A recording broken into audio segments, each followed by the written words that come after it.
ನಾಮಕ್ಕೆ ಸ್ತೋತ್ರವಾಗಲಿ. ಲೆಂಟ್ ಡೇಸಿನ 18ನೇ ದಿನದಲ್ಲಿದ್ದೇವೆ. ಈ ದಿನ ನಾವು ಪ್ರಾರ್ಥನಾ ವೀರರಾಗಿರಬೇಕು. ನಾವು ಪ್ರಾರ್ಥನೆ ಮಾಡುವಂತ ವ್ಯಕ್ತಿ ಆಗಿದ್ದರೆ ಆತನು ನಮ್ಮ ಮನೆ ಸುತ್ತಲೂ ಬೇಲಿಯನ್ನು ಹಾಕುವ ಆತನಾಗಿದ್ದಾನೆ. ನಾವು ಸತ್ಯವೇದದಲ್ಲಿ ನಾವು ನೋಡಿಕೊಳ್ಳಬಹುದು.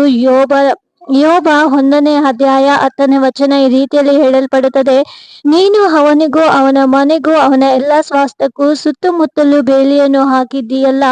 ಅವನು ಕೈ ಹಾಕಿದ ಕೆಲಸವನ್ನು ನೀನು ಸಫಲಪಡಿಸುತ್ತಿರುವುದರಿಂದ ಅವನ ಸಂಪತ್ತು ದೇಶದಲ್ಲಿ ವೃದ್ಧಿಯಾಗುತ್ತಾ ಬಂದಿದೆ ಎಂಬುದಾಗಿ.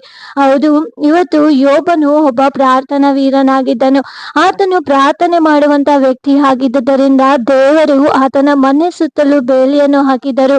ಯಾವ ಸೈತಾನವು ಆತನನ್ನು ಕೆಲಸವಾಗಲಿ, ಆತನ ಸಂಪತ್ತಾಗಲಿ, ಆತನ ಮನೆಯನ್ನಾಗಲಿ ಯಾವುದು ಮುಟ್ಟದ ಹಾಗೆ ಆತನ ಸುತ್ತಲೂ ದೇವರು ಪ್ರೊಟೆಕ್ಟ್ ಮಾಡಿದರು. ಸೊ ಇವತ್ತು ನಮ್ಮ ಜೀವಿತದಲ್ಲೂ ಅಷ್ಟೇ, ನಾವು ಪ್ರಾರ್ಥಿಸುವಂತ ವ್ಯಕ್ತಿಗಳಾಗಿರುವಾಗ ದೇವರು ನಮ್ಮ ಮನೆ ಸುತ್ತಲೂ ಬೇಲಿಯನ್ನು ಹಾಕಿ ನಮ್ಮನ್ನ ಪ್ರೊಟೆಕ್ಟ್ ಮಾಡುವ ಆತನಾಗಿದ್ದಾನೆ.